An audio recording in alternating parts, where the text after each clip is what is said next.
Hey, welcome to Ed, a podcast about the teaching life. This is Conversation 77, and I'm your host, Shane Lawrence. Ed is a proud member of the Alberta Podcast Network, powered by ATB. And joining me this week is teacher and author and edupreneur, Kristyn Borrero. Let's back it up. Let's make it official. Kristyn, thank you so much for coming on the show. Shane, thank you for having me. It's great to be here with you. Awesome. Yeah. Well, I mean, honestly, I would like to be there with you, judging from the video feed, because you're in San Francisco, and it looks pretty nice there right now. I'm in San Francisco. It's beautiful here. It's always temperate in San Francisco, but my husband and I live at the beach. When we came out to San Francisco for graduate school, he picked up surfing. And so he now started the urban education department, actually, at the University of San Francisco, and he's a cultural race theorist. And so we have a lot in common. And then I run CT3. And so I can travel real easily from San Francisco airport, but we live out here at the beach in San Francisco, so he can profess as professors do and then surf every day while I travel the many days a year that I travel, supporting teachers across the country. So I'm lucky that way. Yeah. I'd say you're very lucky. I mean, I feel lucky because it's just slightly above freezing right now, and that's unseasonal. So it's like, hooray, it's there you go. Slightly melting. Yeah, San Francisco is always between 50 and 70. We just complain about the fog here. Yeah. I'll complain about fog any day. I'd love that. That'd be great. There you go. I went and parked my car on the driveway the other day, took my kids inside, came back outside, and my car, I was like, this is not where I parked my car. I parked a lot closer to the house than this, and it actually slid about 4 feet backwards down the driveway. Oh my goodness. Because it got nicey. Yeah. Oh yeah. Yeah. Oh, so goodness. We're having some crazy weather here. It got really cold, and then it's really warm, and then it's really cold again. So the ice. Yes. So the ice. Anyway, and I grew up in the Midwest, so I know a lot about the ice still. Yeah. Well, I just feel like I'm being a typical Canadian, just complaining about the weather. But anyway, wow. Anyway, so let's dive right into this thing. Currently you are what am I trying to say? Not a guest speaker. Why is the word escaping me? You're a speaker. You're a keynote speaker. That's kind of the word. That can be. What I do is I'm the CEO of CT3. So I get to support an organization of amazing educators and educational leaders to go out and support schools across currently the United States. And we go into historically marginalized communities for the most part, although our work is expanding quite aggressively into rural markets and a little bit more slowly, but definitely making its way into suburban markets, so that we're supporting students in every background and every space. But historically, I'm an urban educator, both as a teacher and as a principal and as an area superintendent. I was always in an urban setting in Ohio and in California. And so now I lead CT3, and that's my main job. And I'm a recent author. I wrote the book Every Student, Every Day, which supports teachers and educators alike, all educators, I would say educational leaders as well, around how do you build classroom cultures in support of all youth and all students. So therefore the name Every Student, Every Day. And that book just came out of the research I did and studying some of the highest performing teachers across the country, which we now call no-nonsense nurturers. And students actually named their teachers no-nonsense nurturers. No-nonsense nurturers. Awesome. Well, let's trace the path backwards in time here a little bit. How did you come into the education world? That's a great question.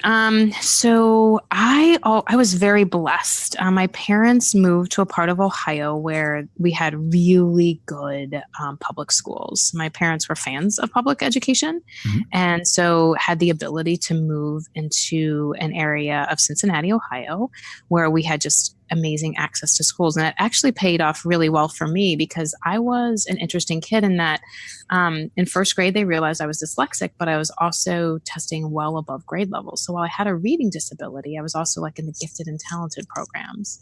So I was this kid that spent part of my day, in elementary school in the resource classroom, learning how to read differently than the rest of the kids. But then I spent the other part of my day in the gifted and talented classroom, never getting to be like a quote unquote normal child, if you will. But I was really lucky, having access to this amazing public education and this great school district. It's called Princeton City Schools, just outside of Ohio, or Cincinnati, Ohio. It was incredibly diverse. I got to meet and walk alongside all different types of students from all different types of backgrounds.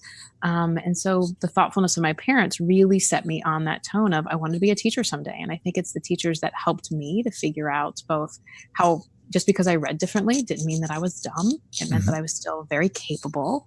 And they became a very inspirational part of my life, which was something that caused me obviously a lot of anxiety as a kid. And as I got into junior high and high school, I also noticed that as I looked around, I was one of the only girls in all of my math science classes. I obviously, I shouldn't say obviously, I did thrive more in math and science because frankly, it came easier to me than the humanities did because of my reading disability. But that was interesting to me that here I was in these AP bio classes or AP physics classes. And it was like, why am I one of 3 girls out of 30? And so it became a lot of my teachers actually in high school pushed me to go into the science world. They really pushed me toward medicine because I had a real propensity for zoology and biology. Those were some of my favorite subjects. But I always said I wanted to teach. And so they were like, you can always fall back on that, which I found interesting, that I would fall back on teaching. And it wasn't until I was in college, I double majored. And when I student taught in my senior year at university, I was like, there's no question as to what I want to do with my life. This is it. I want to teach. And so, I got to teach. I got a job right outside of college. I went to Miami University for undergrad, and it was a university that, had really good accolades behind it. So whereas most folks were substitute teaching for a couple of years in that part of Ohio, I was lucky. I got my own classroom the first year, and I had an amazing mentor teacher that I actually write about in the book, Every Student, Every Day, Patricia Hooks Gray, that really shaped me to become an educator for all kids, particularly those that are typically disenfranchised. So I was lucky on day one of my teaching career. I just by accident got this amazing mentor who then helped me to shape the rest of my career, quite honestly. So throughout my whole learning career, and it continues to be so, I'm just really lucky that I have great teachers around me. And now I'm smart enough to seek out great teachers, or in this case, executive coaches, as I'm a CEO of a professional development organization that works in 19 states.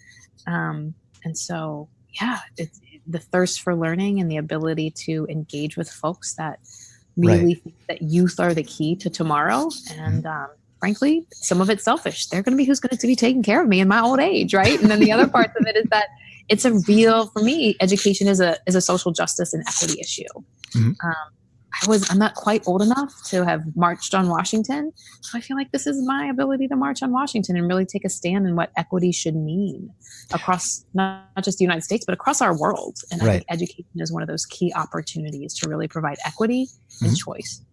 Does the current political climate play into what you do now, do you think? Let's just say it feeds me a little bit more. It definitely gives you another reason to get up in the morning. Let's leave it at that. Yeah, no, I'm not looking to get too political or anything, but it's always just kind of interesting to every now and then just kind of, poke at that just a little bit, No, absolutely. I have to say, for those of us who engage in serving historically marginalized youth, the political climate hasn't been very kind to us. We've had to fight just that much harder to do the work that we want to do, both because of funding streams have changed or, considerably been depleted. Choice and opportunities for kids. I feel like in this country, we talk about building walls, and walls are definitely being built, not the walls that are, on the news media, but walls are being built between communities that I think at one point had really, well, not completely torn down. The mortar had definitely softened and bricks were being pulled out. I feel like our current political climate in the States has been such that those walls are being rebuilt and the mortar's drying again. And it's a sad time in our country, but it's also challenging us to face real questions about how we feel about our neighbors and what is equity in our country. And I have to be honest, I think we do need to face those questions. And if the harsh reality is what's going to get us to face those questions, then, we have to see this current political climate as an opportunity instead of as a detriment. So I'm going to choose to see it as an opportunity, and it gives me another reason to get up every morning. Yeah. Yeah. Well, I'm up in Canada. Our political climate's a little different. Yes, it is. So, but what I tell my friends is that, my favorite show, both my wife's and my favorite show is the U.S. political climate. We just love to watch it. And Europe's starting to compete with us, though. However, it's having an effect up here. Oh yeah, but but one thing I've noticed about what's happening is that the level of political engagement in the United States has just skyrocketed. It seems like things for the first time in a while, it seems like more people are really feeling like this stuff matters now. Mm-hmm. Mm-hmm.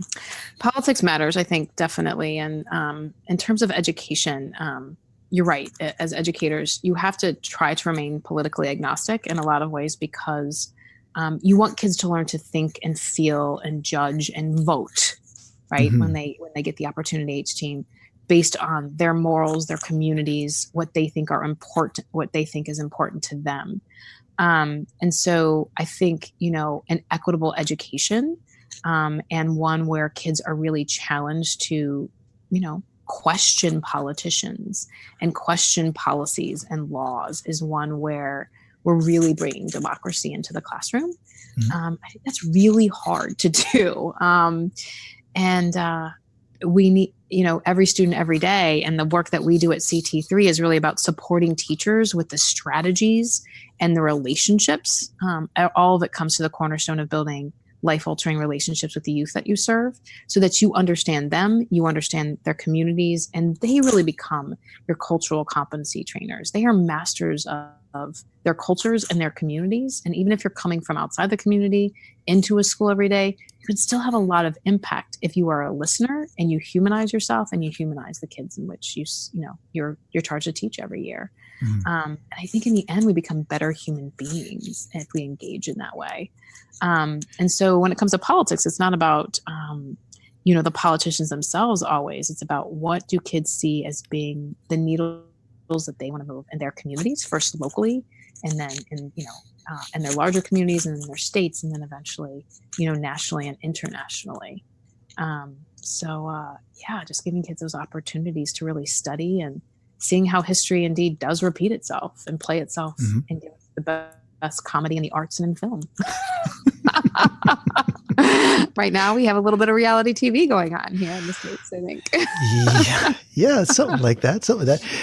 Well, your focus, you say, is on sort of marginalized communities, some rural, and what would you say is sort of the added importance of reaching those communities as opposed to, just working within communities that are already, better off, I guess, from a funding standpoint, let's say?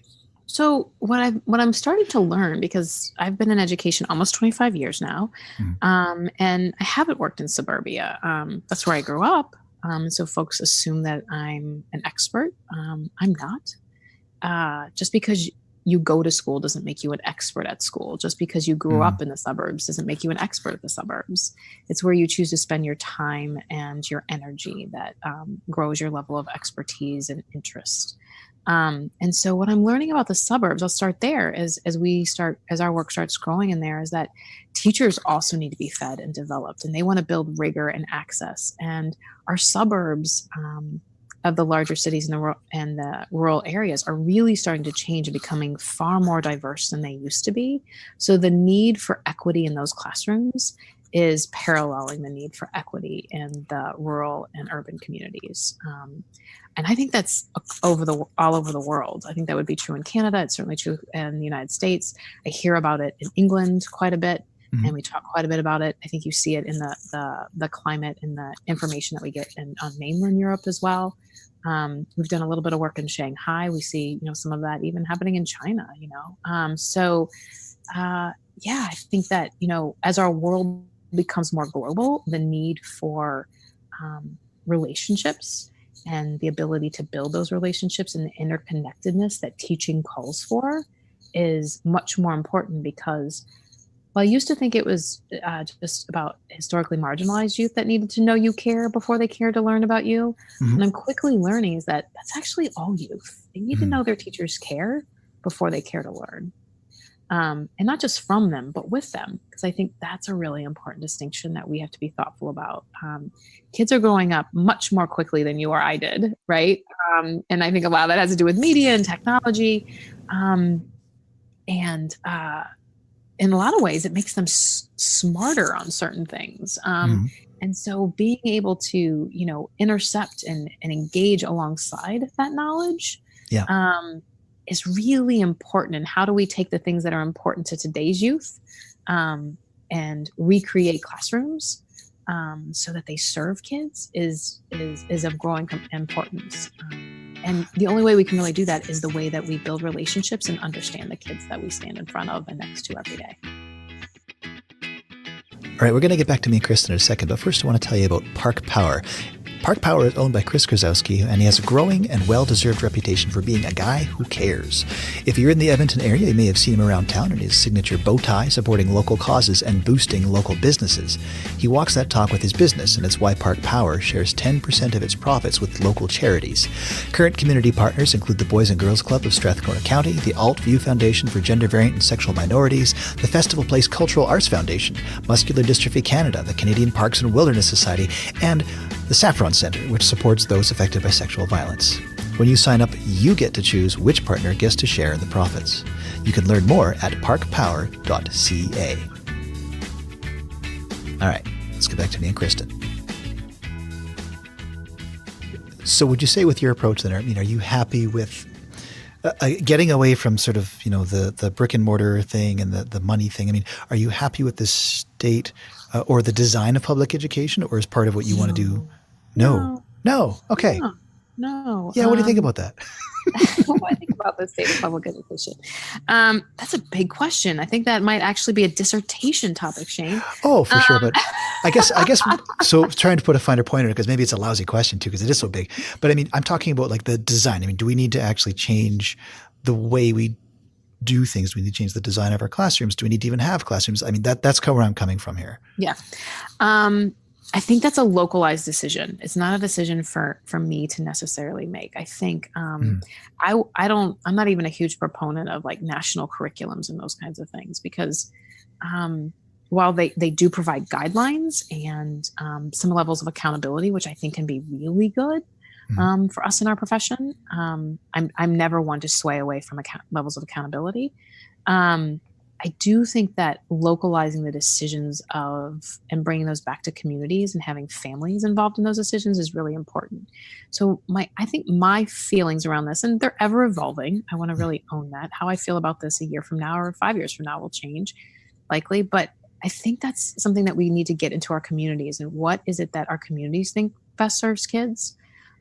Because we've made a decision in both of the communities that you and I serve, whether it be in Canada or in the United States, if we really want to educate all kids, that creates so many great opportunities, but it also creates a lot of challenges, right? And we have to acknowledge and notice those challenges and really take them on as opportunities, which means that there's not one right way to educate kids. And historically, we've tried to make it kids in rows, sitting in desks, upright, teacher in front, kids listening, kids empty vessels being filled by the teacher.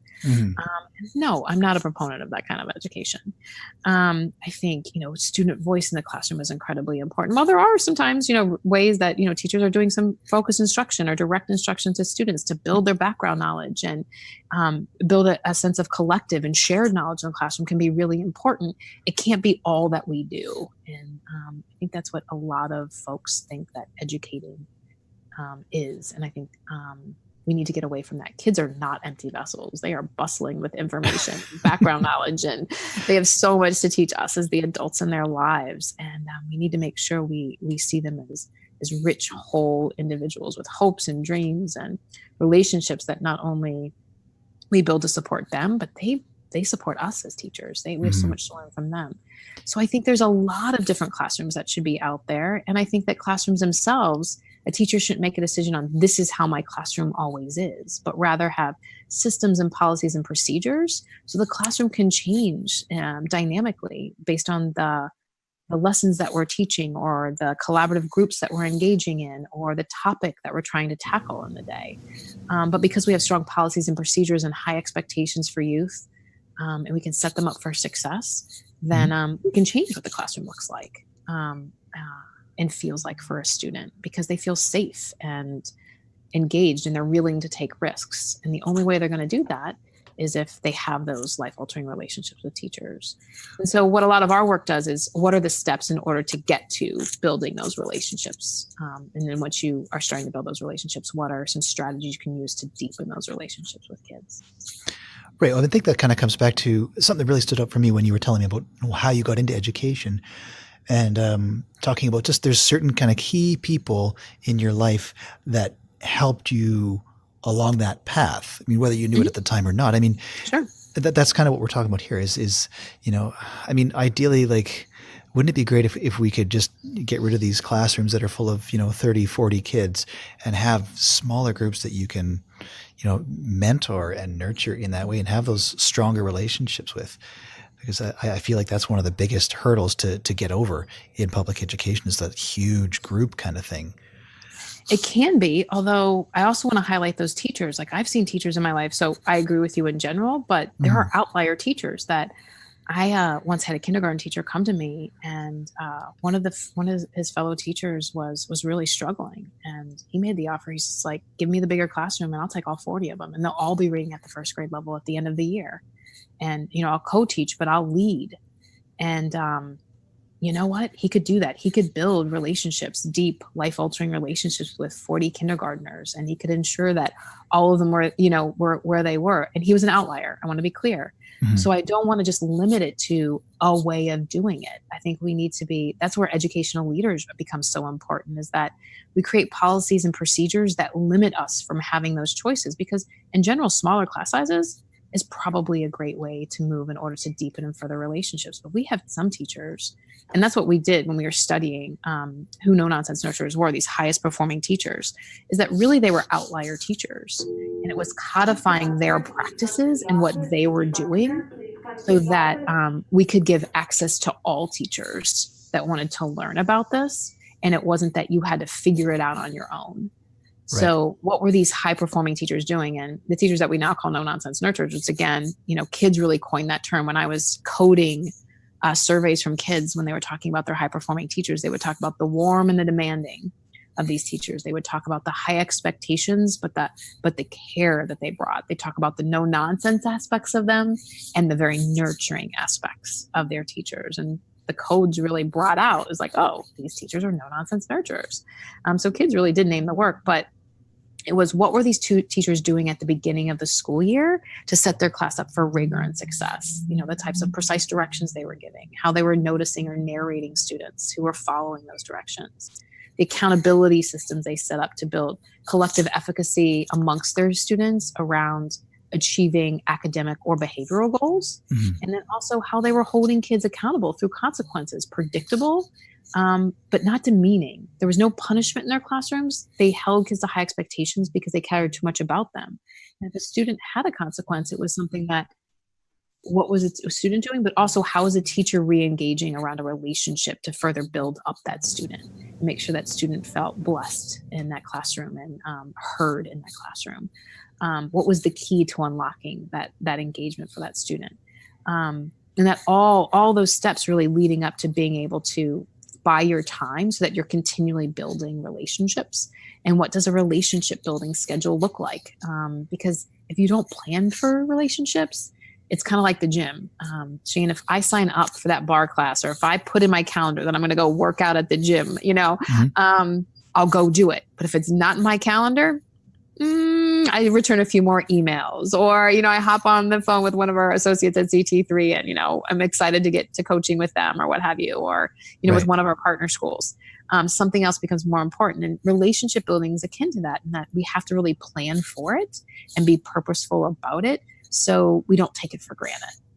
And so a lot of the book and the work that we do is also around teachers being purposeful of not just lesson planning, the great lessons that they're going to have with students, but also where are opportunities for them to build relationships and engage students in authentic and real ways so that kids are being heard and seen in classrooms.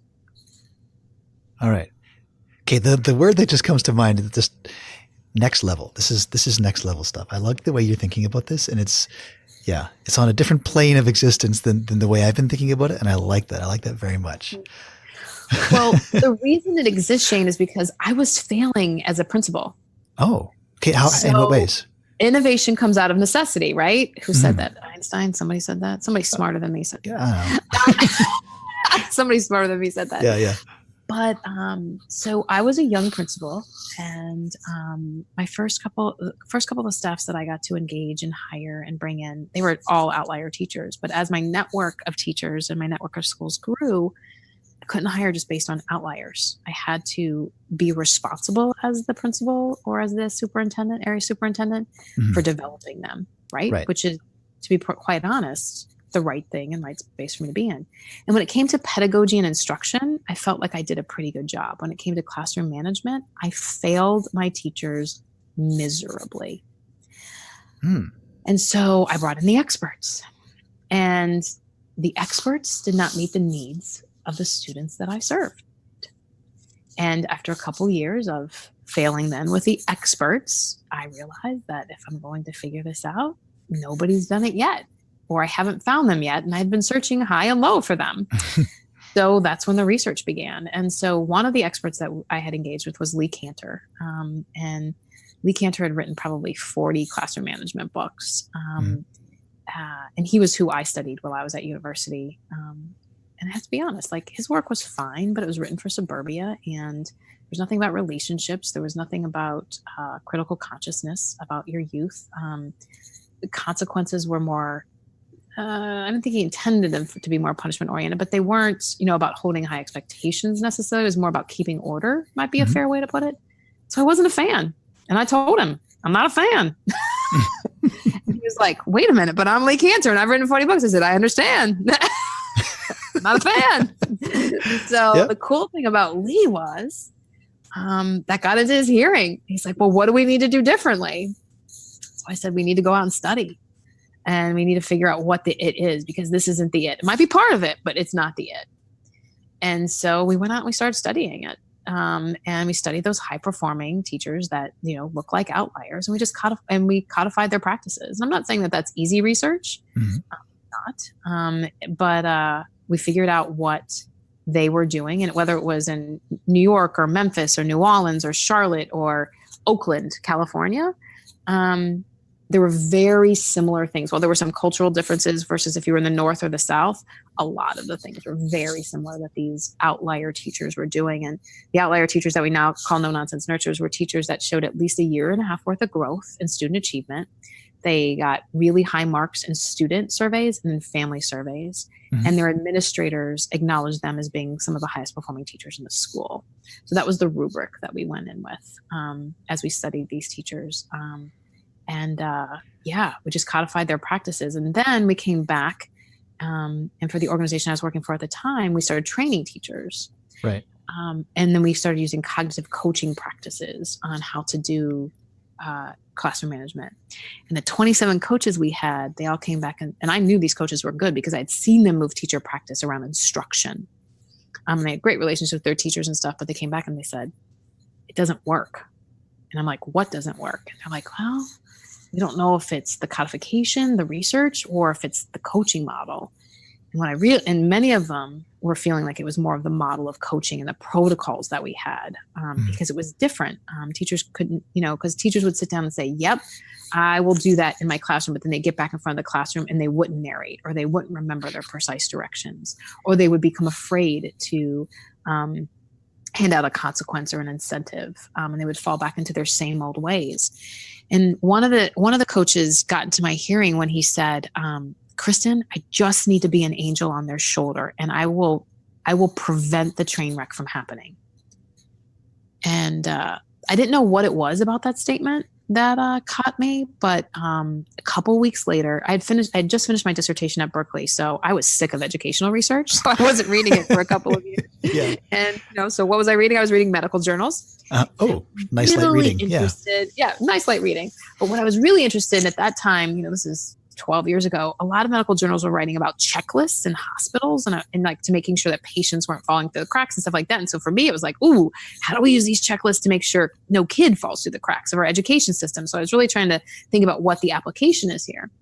And I read an article about real-time coaching of neophyte surgeons, where I don't remember exactly the hospitals, but let's say the mentor surgeon was at Duke University, with high quality cameras looking at the neophyte surgeon at Stanford University and like providing real-time feedback during the surgical procedure.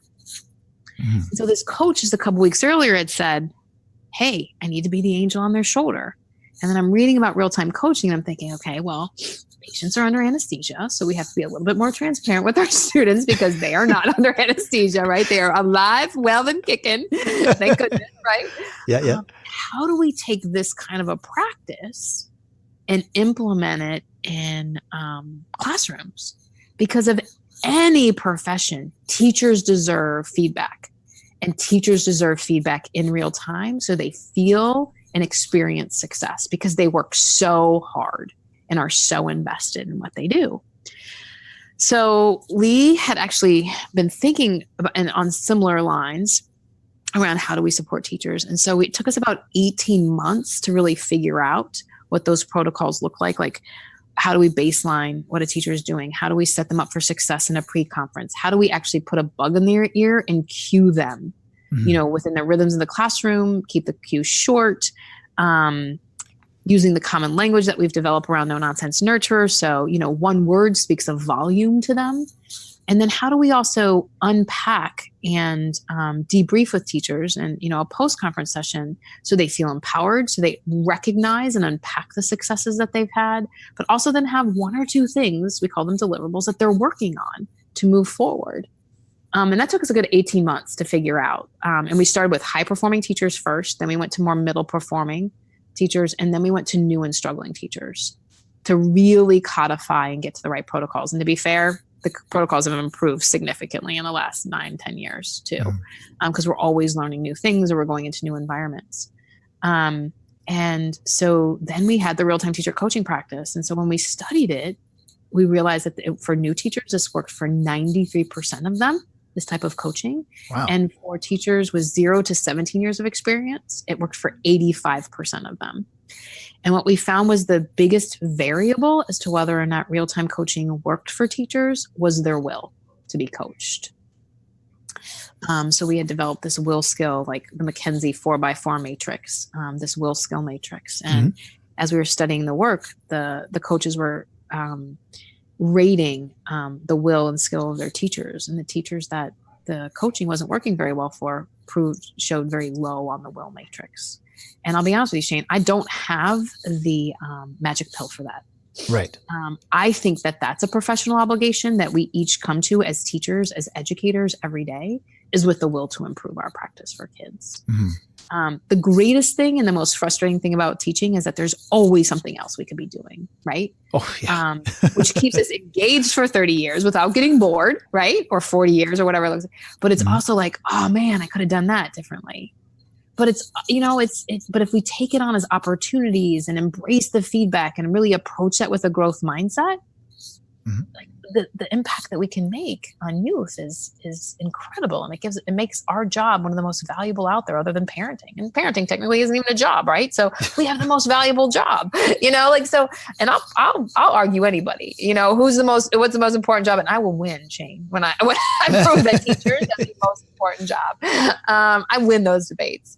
And so, because you can't have any other profession without great teachers, right? Yeah. And so then our work eventually went into, a lot of the partners that we were working with went into pedagogy. So how you develop rigorous pedagogical protocols and strategies. So teachers now have the classroom management they need, which we now refer to as one of the foundational pedagogical strategies. But how do they build rigorous, culturally relevant, think, pair, shares, do nows, exit tickets, focused instruction, small group.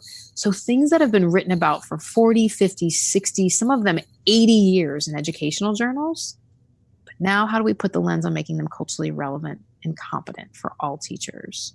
So what we did was we took all the research, said, okay, here's the 12 look fors in a think, pair, share. Let's go see what these no-nonsense nurturers are doing. And we realized that they were doing 32 things in their classroom to make them relevant and competent for all students. And they were engaging 100% of students 100% of the time.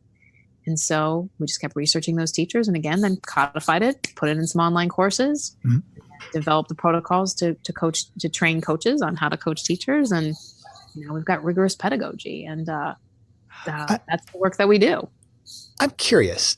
Did you do any research on the sort of demographics of the teachers themselves, like beyond the classroom? So I wish I had kept. The answer to your question is that we had conversations with all these teachers, but I didn't keep great notes on the original teachers. Mm-hmm. What I will say, and that I do write about in the book, is that the majority of the teachers we studied didn't look like, sound like, or come from the same community as the kids that they served. Mm-hmm. I didn't keep enough data on that as the exact percentages. I was so engaged in keeping the data around what they were doing. Mm-hmm. More than, who were as individuals. Yeah. That given the next opportunity that we really look at this, I think that is a piece of data that we would collect. Now I could go back and say, I knew this teacher wasn't because of conversations or what have you, because when you're coaching folks, you're building deep relationships with them. So you learn a lot about them, but actually the field notes and stuff like that is something that we could have done a better job of. And it just wasn't something that was in our wheelhouse at that point. Yeah, no, I'm just curious. The thing is, this is conversation 77 for me. So I've talked to a lot of really top flight educators and not scientific at all, but something I'm noticing too. And again, this is coming from my own feelings of inadequacy. So, take it with a grain of salt, but noticing that a lot of these really top flight educators seem to be otherwise enabled in other ways. Like their situation is such that they can devote massive amounts of time and energy to their job. Is often paired with, again, from my casual observation here, paired with, usually they're single or they're early in marriage or they're married to another teacher. They don't have any kids. Like there's a lot of sort of, free time with them. So I guess that's really just my my way of just trying to justify, when I have a bad day, it's like, oh, it's because I have kids. It's their fault, So I'm tired. That's all this to say. So, but from a purely scientific standpoint, if you'll allow that kind of phrasing, I am curious if there is any sort of, does that make a difference or not, or is it just people are just wired differently? Like, what is the psychology of a really great teacher? So I think that, first of all teachers have bad days, so don't blame it on your kids. I actually don't. But I didn't think you did, but all teachers have bad days, right? You plan the best lesson and it falls flat. And it's like, okay, that one didn't go so well, but what am I going to do differently next time, right? So it's about the reflection process instead of being hard on ourselves, which great teachers tend to be too hard on themselves. So I do as much coaching around get over it, get off it, and let's move forward, right? Mm-hmm. Like you're allowed to have a bad day, right? I do think when you're younger in your career, being single and not having children yet is helpful because it does take you 80 hours to get to what a teacher with 5, 6, 7 years experience that has got it figured out and has become much more efficient in their practice because they've been thoughtful about that can do in 45 hours. I don't think teaching is a 40-hour-a-week job. I will be honest with that. I think the best teachers 30 years into their career spend 50 hours a week working. And what I mean by that is I used to have my best lesson plans in the middle of the night to the point where I had to, I dream about it, right? So I'd wake up, I'd write down a couple quick notes so I could even fall back asleep. Great teachers never forget about their kids at school, even when they're with their kids at home.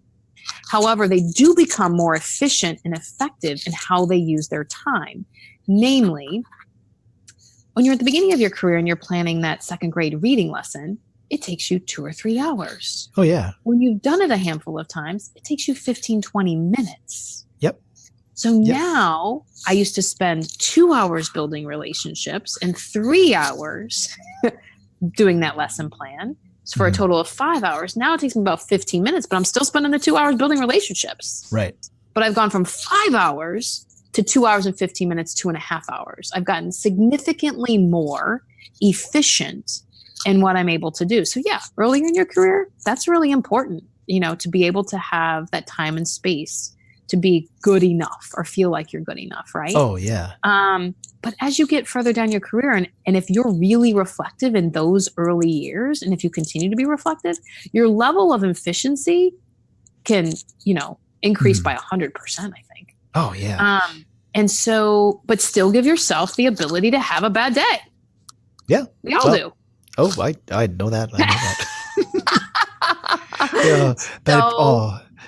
Just brings back those memories of my early lesson planning, doing like literally writing in my lesson plans, like I will say this, then the students will say this or this, and I will say this. It's like, oh my goodness. That's where a lot of the efficiency I found is gained, is just like not micromanaging every moment of your day.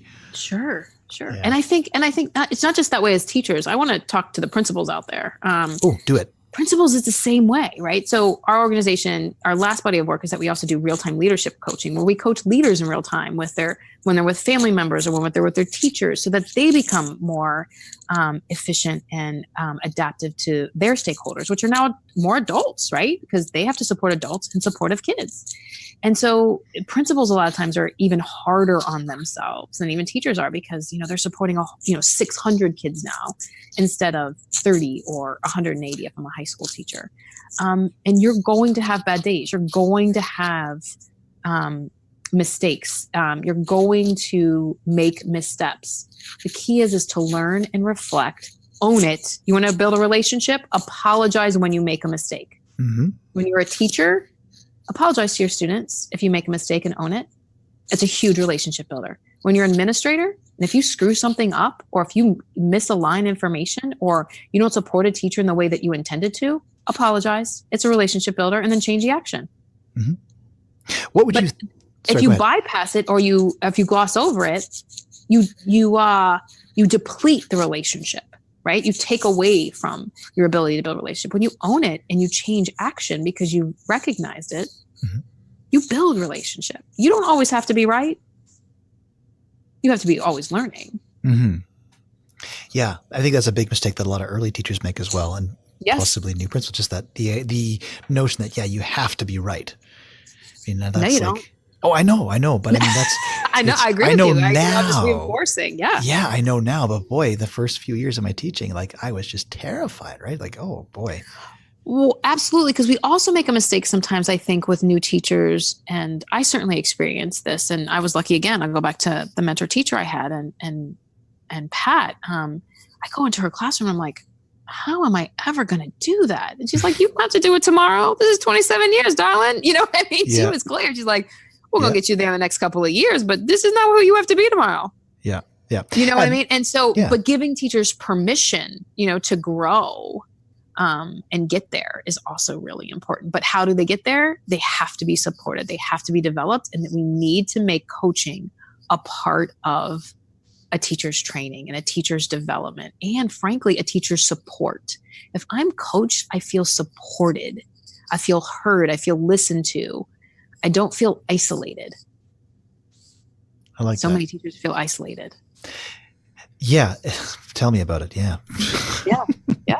I do my best to get around that, but the whole coaching thing is honestly kind of a new notion for me. And I don't really see much of that happening where I am, but I feel encouraged to maybe seek that out to the best of my ability. So here's also the thing. I don't know how it is in Canada, so you should school me a little bit about this. But in the States, we've built coaching because of limited resources as being something, and this is not everywhere, because the highest performing organizations, highest performing educational institutions in the States right now have deep cultures of coaching. Everybody gets coached. But historically, we've marginalized teachers that if you need coaching, that means there's something wrong with you. And it wasn't an explicit message we meant to set out there as administrators. It was an implicit one that came over time because we lacked resources. Mm-hmm. Unlike other industries, so in any other industry I can think of, you coach your highest performers first.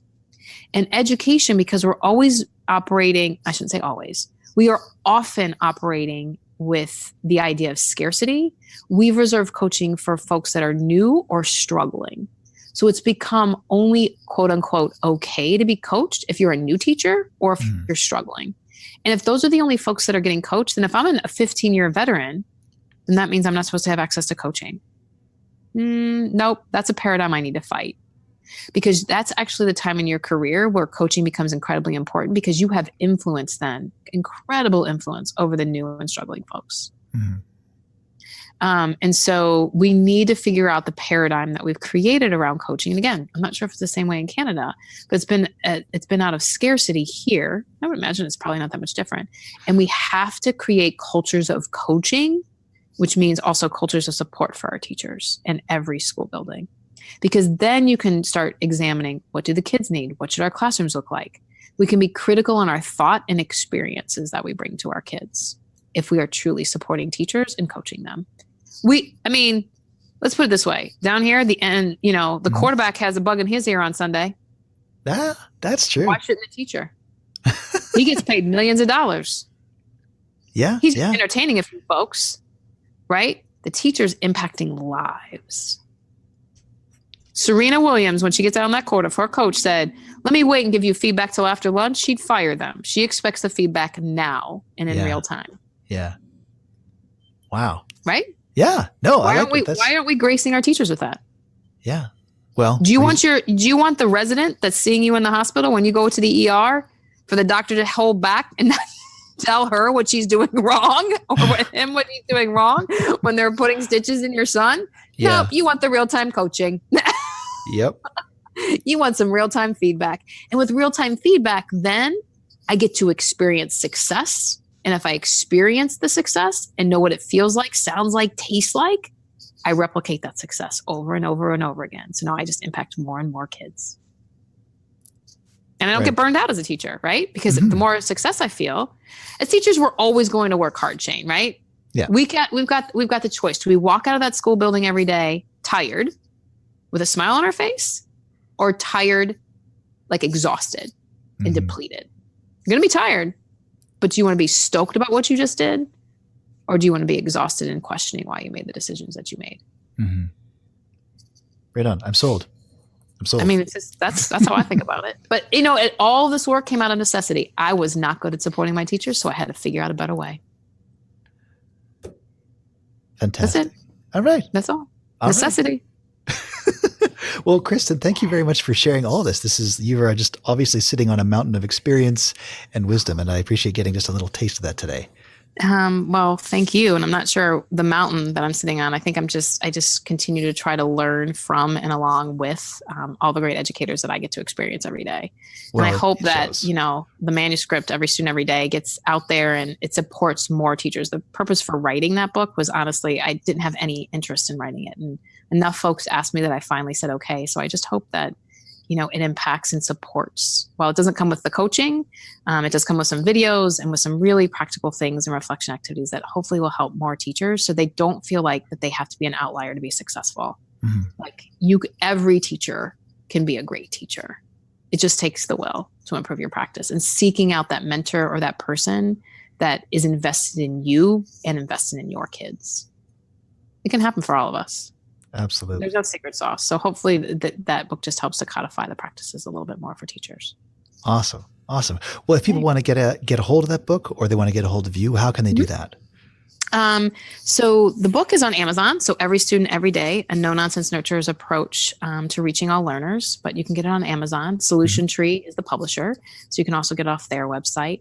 For me, if you go to CT3education.com and go to our team, you'll see me on there, and then you just click on email me, and your email will come right into my email box.